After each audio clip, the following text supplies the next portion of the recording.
Vex-Hi stood in the briefing room of the orbital station, his thick gray skin reflecting the cold blue light from the holographic displays. His forearms hung at his sides as he listened to Commander Krell explain the mission. The Catherian warrior had fought in 17 different star systems.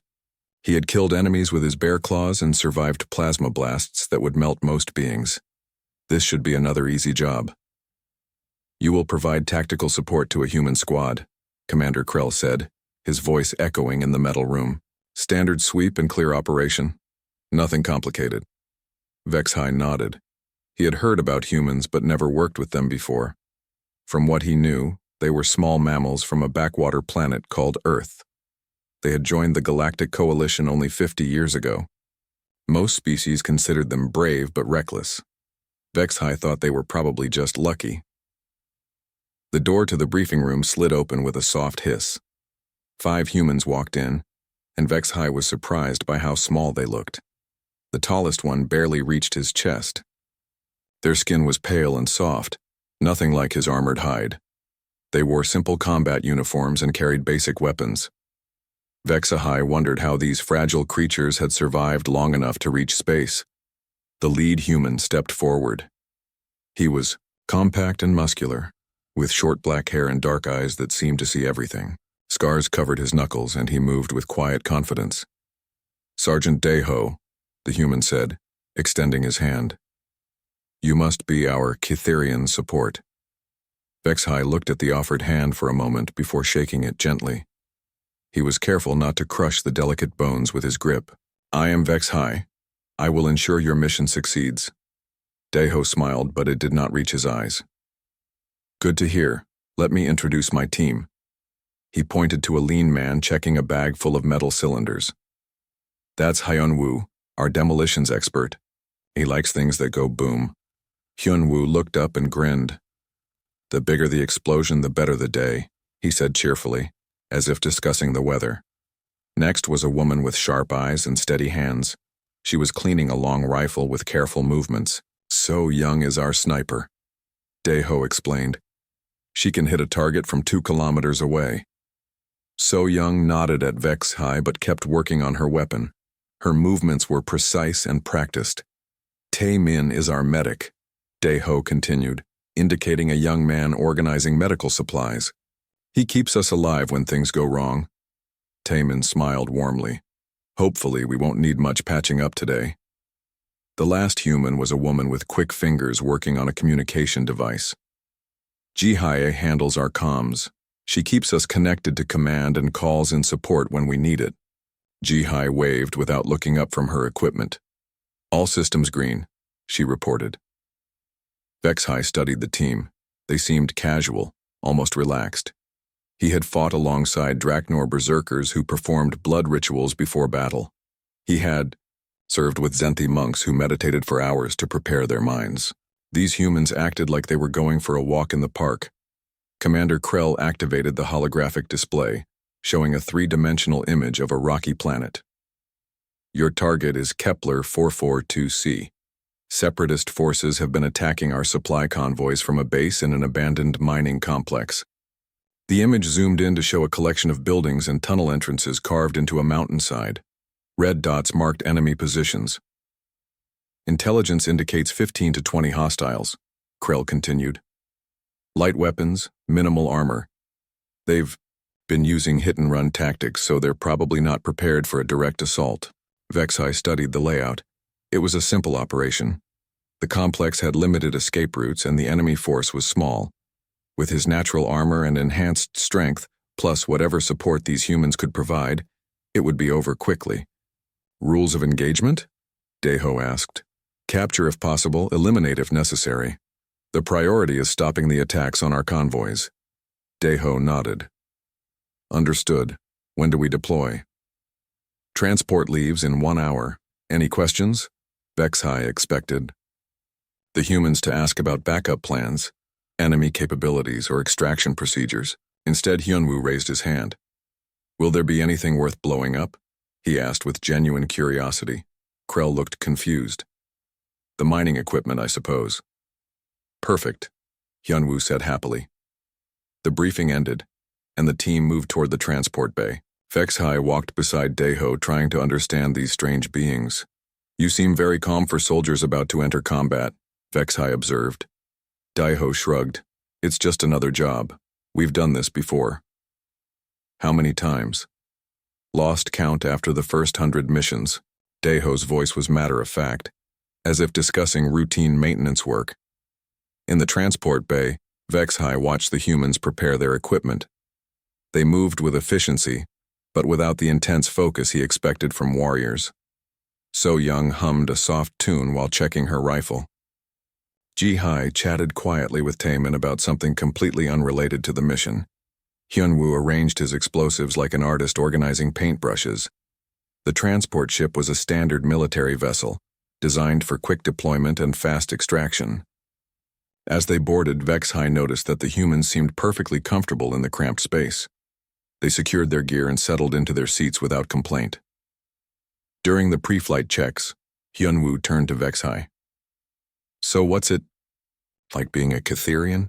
I heard you guys are pretty tough." "We are bred for war," Vex-Hai replied. "Our skin stops most small arms fire. Our reflexes are 3 times faster than standard humanoid races. We do not feel pain the way others do." "Must be nice," Hyunwoo said. "We just have to be clever about not getting shot." The casual way he discussed survival puzzled Vex-Hai. "Are you not concerned about the danger?" Hyunwoo laughed. "Of course I am. That's what keeps me alive. Fear makes you careful, and careful soldiers live longer." This was different from what Vex-Hai expected. Most warrior races either felt no fear or were trained to suppress it completely. These humans admitted to feeling afraid but seemed unconcerned by it. The transport shuddered as it left the station and entered hyperspace. The journey to Kepler 442c would take 6 hours. Vex-Hai expected the humans to spend the time in meditation or final preparations. Instead, they did something he had never seen before in a military unit. They talked, not about tactics or weapons, but about everything else. So Young mentioned her sister's wedding. Taemin discussed a book he was reading. Ji-Hai showed pictures of her cat. Hyunwoo told jokes that made the others laugh. Daeho noticed Vex-Hai's confusion. "Something wrong?" "I do not understand. You're about to face combat, possibly death. Should you not be preparing your minds for battle?" "This is how we prepare," Daeho explained. "We remind ourselves what we're fighting for, what we want to go home to. By talking about cats and weddings, especially cats and weddings." Daeho's expression grew serious. A warrior who has nothing to lose fights differently than one who has everything to lose. The transport continued through hyperspace, carrying them toward their destination. Vex-Hai sat quietly, trying to understand these strange humans who talked about home while flying toward danger. In all his battles across 17 star systems, he had never encountered anything quite like them. He was beginning to suspect that this mission might not be as simple as he had thought. The transport dropped out of hyperspace with a shudder that ran through the hull. Vex-Hai felt the familiar sensation of returning to normal space, but the humans barely seemed to notice. They continued their quiet conversations as if traveling between star systems was as ordinary as breathing. "Approaching Kepler 442c, the pilot announced over the comm system. "Atmospheric entry in 15 minutes. Now Vex-Hai thought they would begin their combat preparations. He had seen it countless times with other species. Warriors would check weapons, review tactics, and focus their minds on the battle ahead. The transformation from ordinary soldiers to killing machines was always dramatic and unmistakable. The humans did check their weapons, but not in the way Vex-Hai expected. So Young disassembled her rifle with fluid movements, examined each part, then put it back together in less than 2 minutes. Her hands moved without her conscious attention, while she continued talking to Taemin about proper wound cleaning techniques. Hyunwoo went through his explosives one by one, testing detonators and checking timers, but he did it with the casual air of someone organizing tools in a workshop. When he found a faulty wire, he fixed it, while humming the same tune So Young had been humming earlier. Ji-Hai ran diagnostics on her communication equipment, speaking in quick technical phrases to ground control. Her voice remained calm and professional, as if she were making dinner reservations instead of coordinating a military operation. Tai Min organized his medical supplies with the methodical precision of a surgeon preparing for routine surgery. He sorted bandages, checked drug doses, and tested his diagnostic scanner. Everything was done with quiet efficiency. Daeho reviewed the mission data on his tactical display, but his posture remained relaxed. He made small adjustments to their approach route and marked potential rally points, treating the planning like a puzzle to solve rather than preparations for life or death combat. "You all seem very calm," Vexhai observed. "Should we be panicking?" Hyunwoo asked with a grin. "That usually doesn't help much. Most warrior species I have served with show more intensity before battle. Different approaches work for different people," Daeho said without looking up from his display. "We've found that staying relaxed helps us think better when things get complicated." The transport began atmospheric entry, and Vexhai felt the familiar buffeting as they hit the planet's atmosphere. Through the viewports, he could see the rocky surface of Kepler 442c growing larger. The mining complex was a small cluster of gray buildings carved into a mountainside, connected by tunnels and service roads. "Looks quiet down there," Jihai reported, monitoring the scanner displays. "No active sensors, no communication traffic. Could be a trap," So Young said, still working on her rifle. "Could be," Daeho agreed. "Or they could be sleeping. Either way, we'll find out soon enough." The transport touched down on a flat area 2 kilometers from the mining complex. As the engines wound down, Vexhai expected the humans to make final preparations, perhaps perform some ritual or give inspiring speeches. Instead, they simply stood up, gathered their gear, and moved toward the exit ramp. "Ready?" Daeho asked, as if they were about to take a short walk. "Always," his team replied in unison. The ramp lowered with a mechanical whine, and Vexhai got his first taste of Kepler 442c's atmosphere. The air was thin and cold, with a metallic smell from the mining operations. The gravity was slightly lighter than standard, which would give his enhanced muscles even more advantage. The humans stepped onto the planet's surface and immediately began moving with a coordination that surprised Vexhai. Without any obvious communication, they spread into a tactical formation. Daeho took point, with So Young moving to elevated ground for overwatch. Hyunwoo and Taemin flanked left and right, while Jihai stayed central to maintain communication with all team members. Vexhai followed, expecting to provide heavy support when they encountered resistance. But as they moved across the rocky terrain toward the mining complex, he began to notice things that puzzled him. The humans moved like liquid. They flowed around obstacles, used cover naturally, and adjusted their positions without seeming to think about it. Each step was deliberate but silent. They communicated through hand signals so subtle that Vexhai almost missed them. More surprising was how they moved as a unit. Vexhai had served with elite Draknor shock troops who prided themselves on coordination. But those warriors achieved unity through rigid training and absolute discipline. These humans seemed to anticipate each other's actions instinctively. When Daeho raised his fist, everyone stopped instantly. When he pointed toward a suspicious shadow, So Young was already adjusting her rifle scope to examine it. When Jihai detected a faint radio signal, Hyunwoo was already checking his scanner for electronic devices that might trigger his explosives. "How do you coordinate so well without speaking?" Vexhai asked in a whisper. "Practice," Daeho replied quietly. "We've worked together for 3 years. After a while, you learn to think like your teammates." They reached the perimeter of the mining complex without incident. The buildings looked abandoned, with dark windows and no signs of activity. But Vexhai's enhanced senses detected recent heat signatures and the faint smell of weapon oil. "They're here," he reported. "We know," So Young said from her position on a rocky outcrop 50 meters away. "I count at least 30 heat signatures, maybe more in the tunnels. 30. Not the 15 to 20 that intelligence had predicted. Most military units would call for backup or reconsider their approach. Vexhai expected Daeho to at least pause and develop a new plan. Instead, the sergeant simply nodded. "Okay, 30 it is. Should we wait for reinforcements?"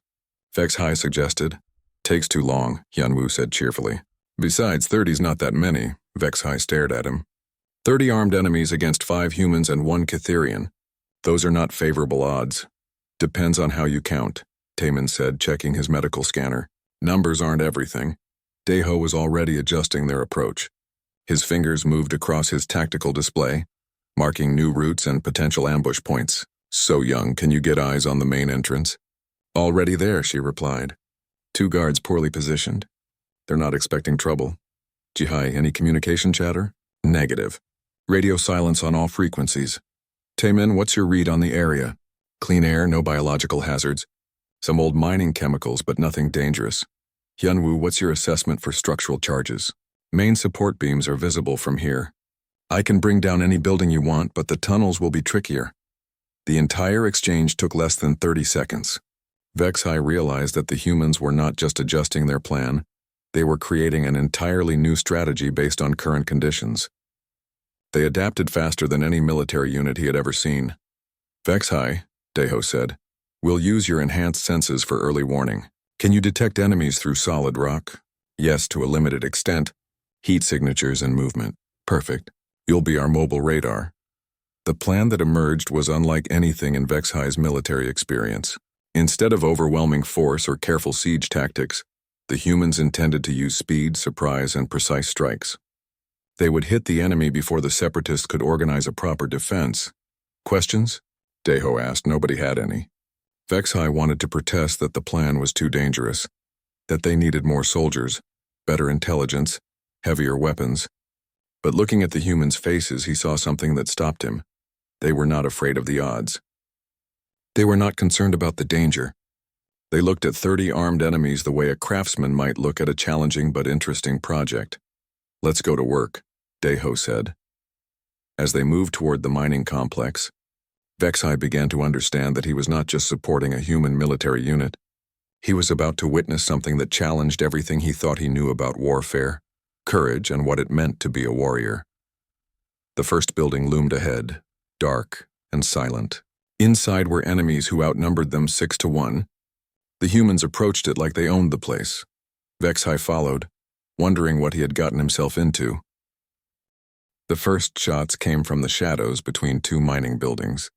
Plasma bolts lit up the rocky ground where Vexhai had been standing a second earlier.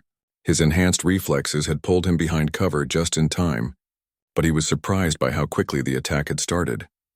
Contact front. Daeho's voice came through the comm system, calm as if he were reporting the weather. Vexhai expected the humans to take cover and call for support. Instead, they did something that defied all military logic. They moved forward. So Young's rifle cracked once from her overwatch position. One of the enemy shooters spun and fell.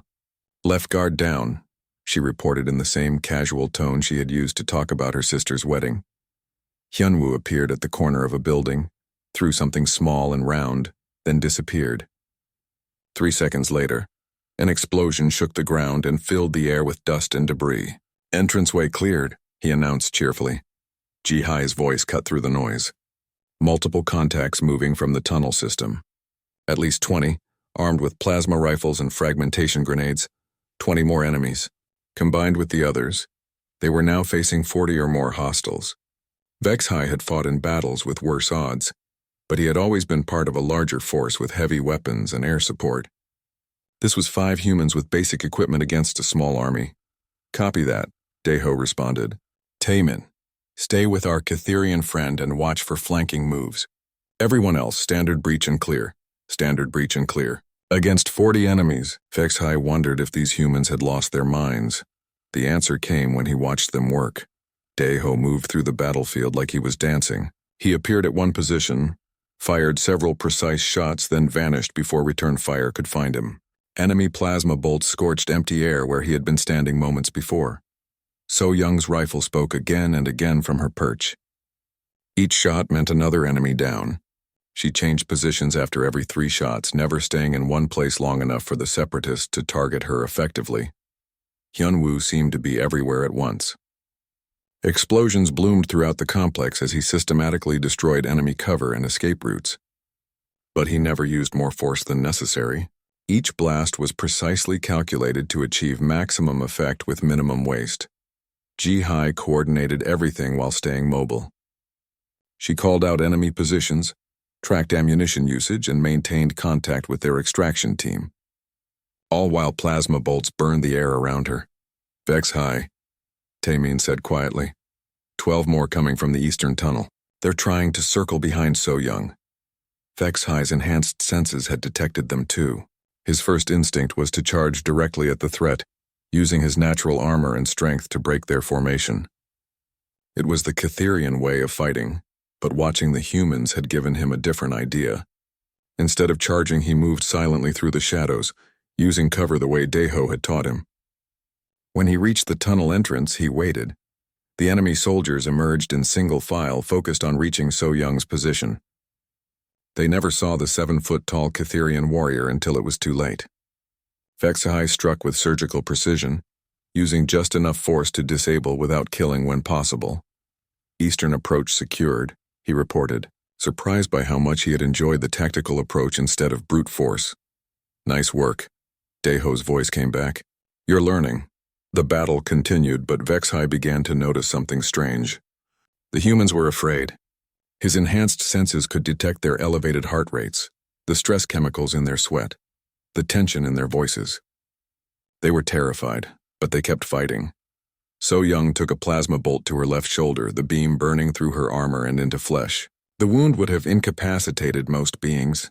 She switched her rifle to her right hand and continued firing, blood running down her arm.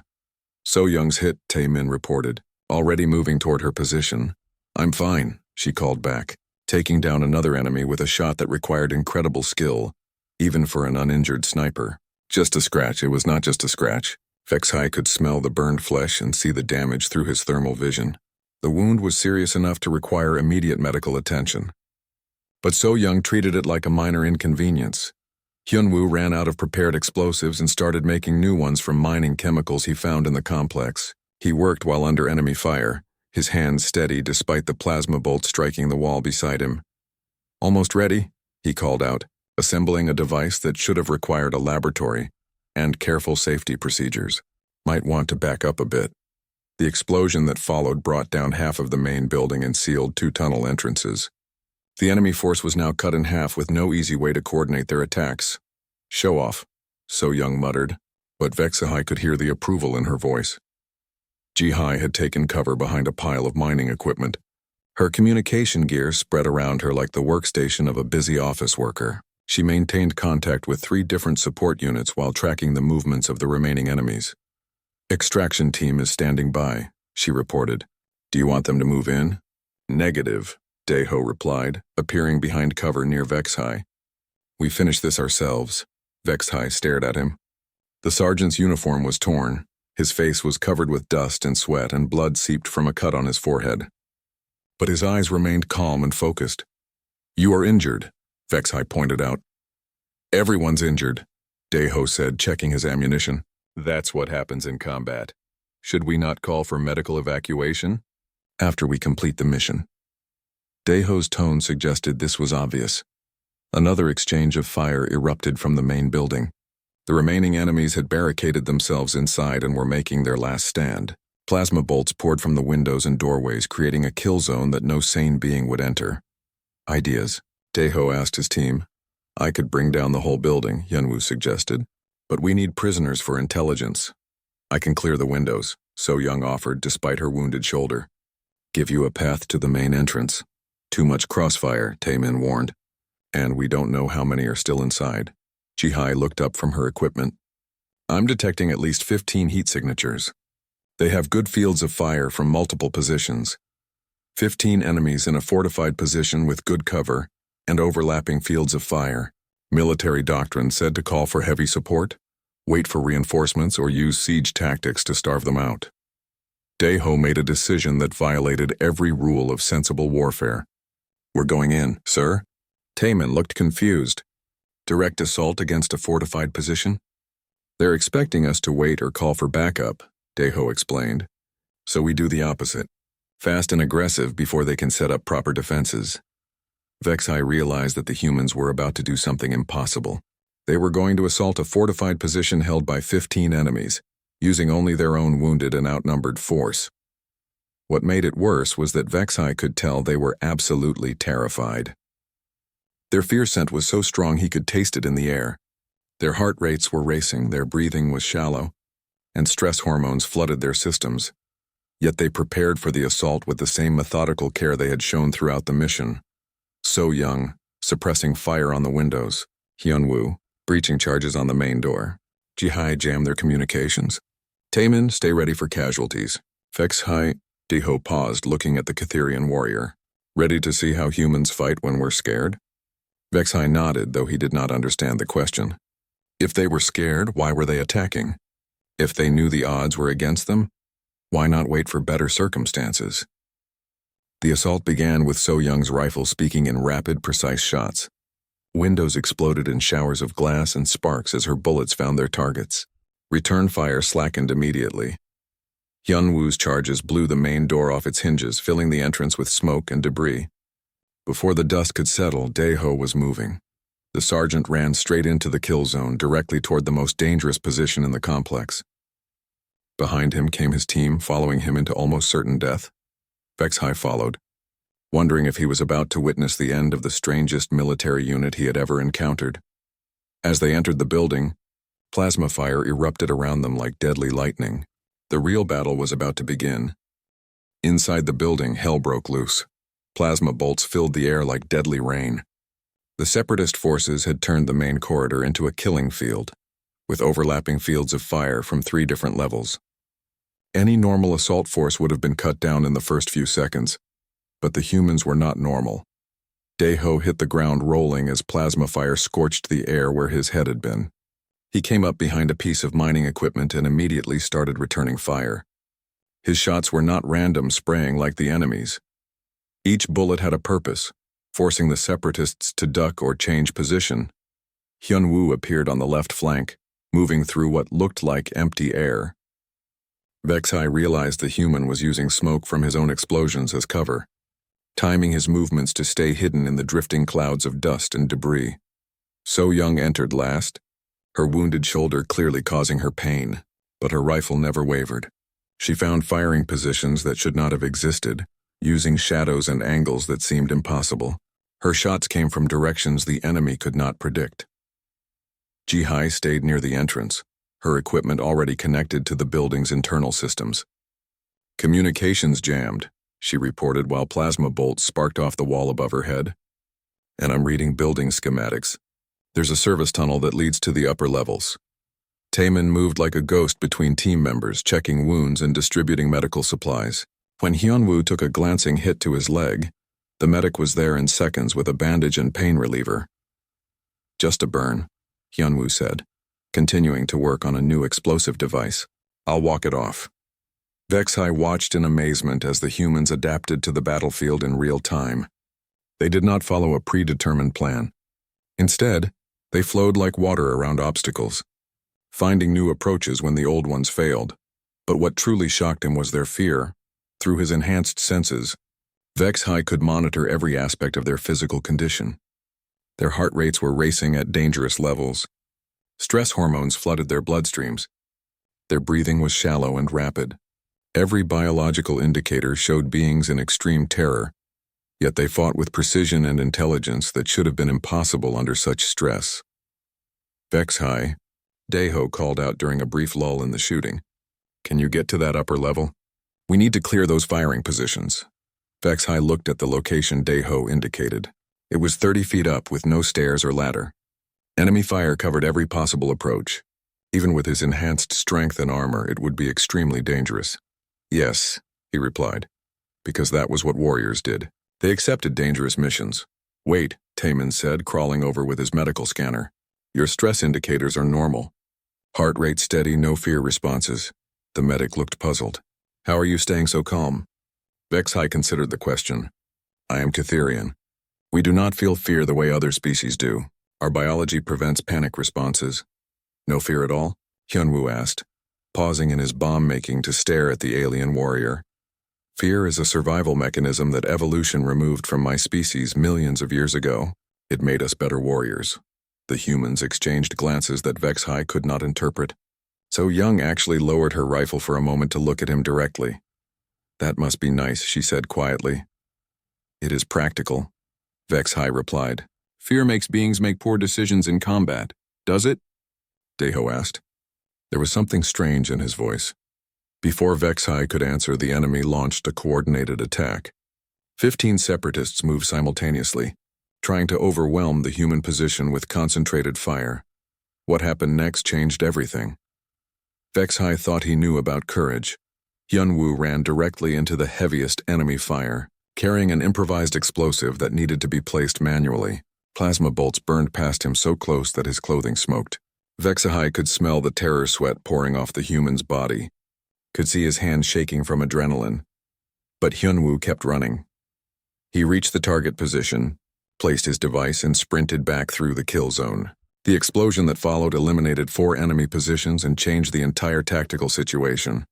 "Nice run," So Young called out, taking advantage of the chaos to eliminate 2 more enemies with precision shots.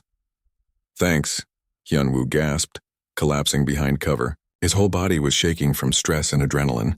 "Thought I was dead for sure." Vexhai stared at him. "If you thought you would die, why did you do it?" "Because it needed to be done," Hyunwoo said. As if this explained everything, the battle continued, and Vexhai began to understand something that challenged his fundamental beliefs about warfare and courage. Taemin left perfect safety to treat a wounded enemy soldier who was crying for help. The separatist was armed and dangerous, but also bleeding to death. Any sane being would have ignored him. "He's just a kid," Taemin explained as he worked to stop the bleeding. "Maybe 17 years old." Enemy fire concentrated on the medic's position, but he continued working until the wounded boy was stable. Only then did he return to cover, his medical bag lighter but his expression satisfied. Ji-Hai coordinated a danger-close orbital strike that would eliminate the remaining enemy stronghold. The blast would come within 50 meters of their own position. One small error in targeting would kill them all. "Coordinates confirmed," she reported, her voice steady despite the obvious danger.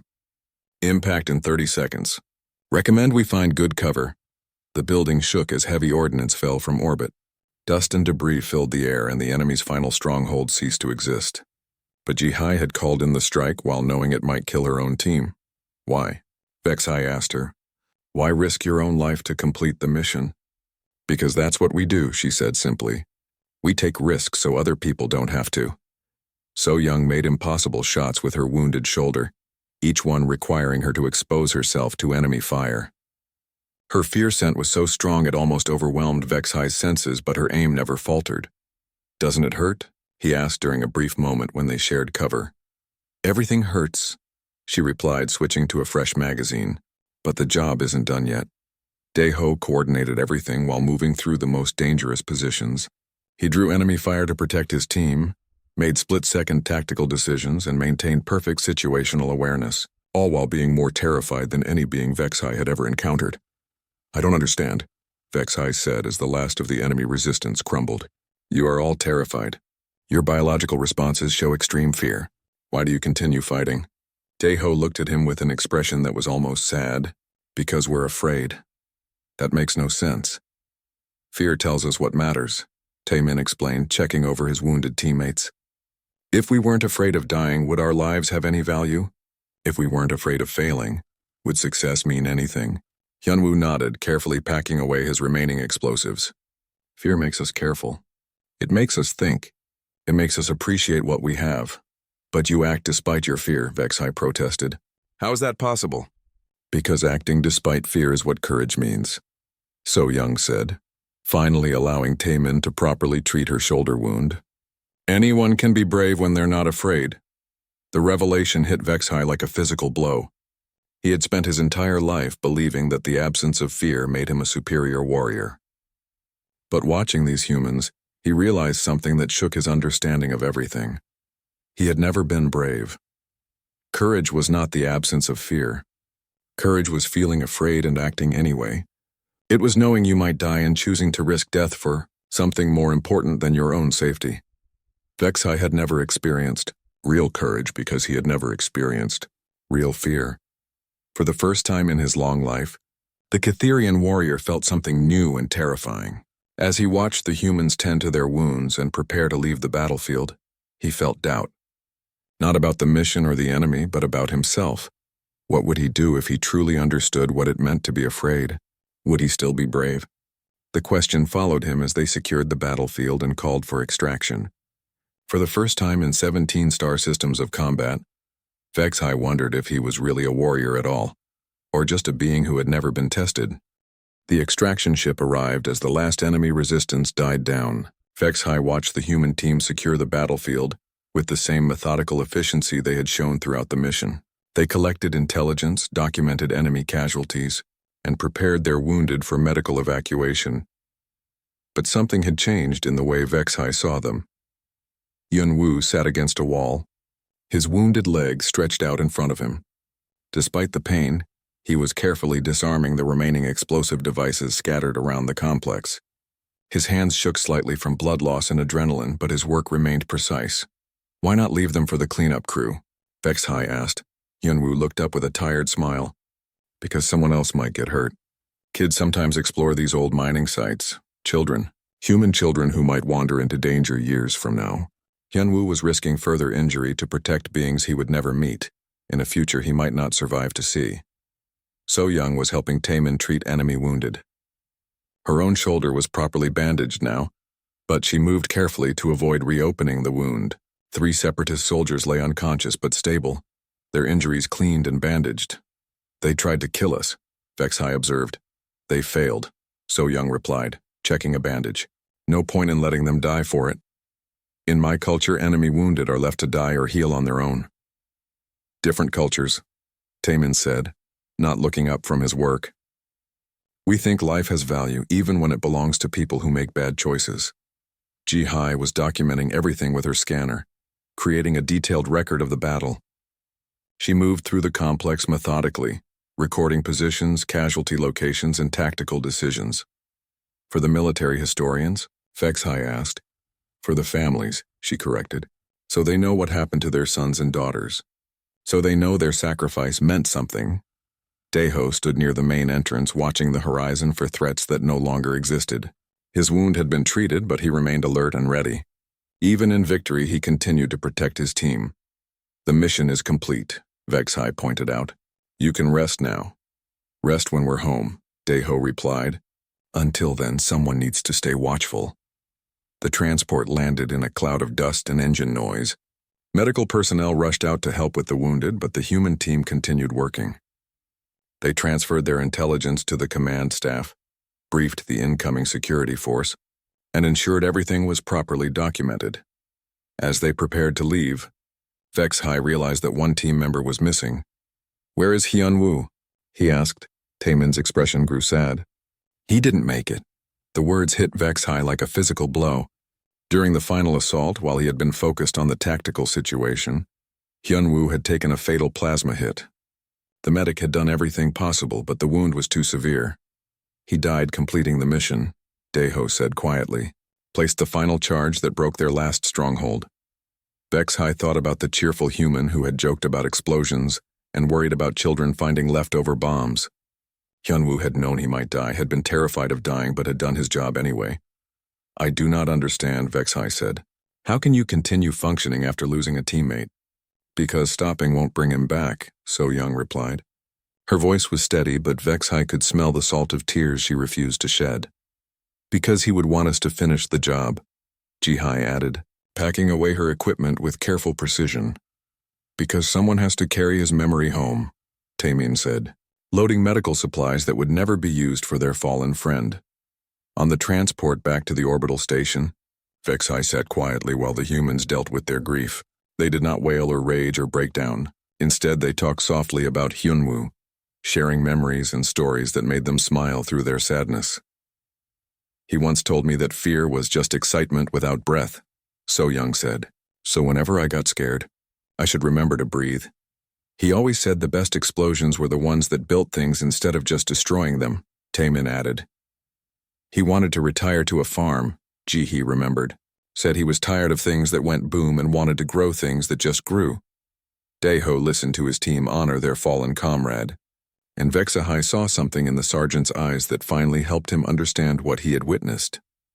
Pain. Deep, terrible pain that came from caring so much about another being that losing them felt like losing part of yourself, but also determination to continue living in a way that honored that loss. "How do you bear it?" HFY asked. "By not bearing it alone," Daeho replied. "By remembering that he chose to be here, knowing the risks. By making sure his sacrifice achieved something worthwhile." "Does it ever get easier?" No, and we wouldn't want it to. The day it gets easy is the day we stop being human. Back at the orbital station, Vexhai filed his after-action report, but he struggled to find words for what he had experienced. How could he explain warriors who felt fear more intensely than any species he knew, yet used that fear as fuel for impossible courage? How could he describe beings so fragile that a single plasma bolt could kill them, yet so strong that they would face any danger to protect others? How could he capture the paradox of creatures who acknowledged their own weakness, and then transcended it through sheer force of will? Commander Krell reviewed his report with interest. So the humans performed adequately? More than adequately, Vexhai replied. They performed remarkably. Would you be willing to serve with them again? Vexhai considered the question carefully. Serving with humans meant accepting danger, uncertainty, and the constant possibility of loss. It meant working alongside beings who felt every emotion intensely, who grieved deeply, who feared constantly. It meant learning what it truly meant to be brave. Yes, he said. I would like to request permanent assignment to human units. Any particular reason? Vexhai thought about Hyun-Woo's cheerful smile and careful hands, about So Young's impossible shots and quiet strength, about Taemin's compassion for enemies and friends alike, about Jihai's steady voice in the midst of chaos, about Daeho's calm leadership and terrible burden. They have something to teach me, he said finally. That night, alone in his quarters, Vexhai experienced something he had never felt before. As he thought about the mission, about the humans he had fought beside, about the friend they had lost, he felt a strange sensation in his chest. His heart rate increased slightly. His breathing grew shallow. Chemical changes began in his bloodstream that his species had evolved away from millions of years ago. For the first time in his life, Vexhai felt the beginning of real fear. Not fear of death or pain, but fear of inadequacy. Fear that when tested as the humans had been tested, he might not measure up. Fear that courage was something he had never truly possessed. But along with the fear came something else. A determination to learn what the humans knew about turning fear into strength. A desire to understand how beings so fragile could be so brave. A need to discover whether he could become worthy of fighting alongside them. As he prepared for sleep, Vexhai realized that the day he stood with humans in combat had taught him something more valuable than any victory. It had taught him that true strength came not from the absence of fear, but from the willingness to act despite it. Tomorrow, he would begin learning how to be truly brave. Tonight, for the first time in his life, he would dream about what it meant to be afraid. And in that fear, he would find the first seeds of real courage.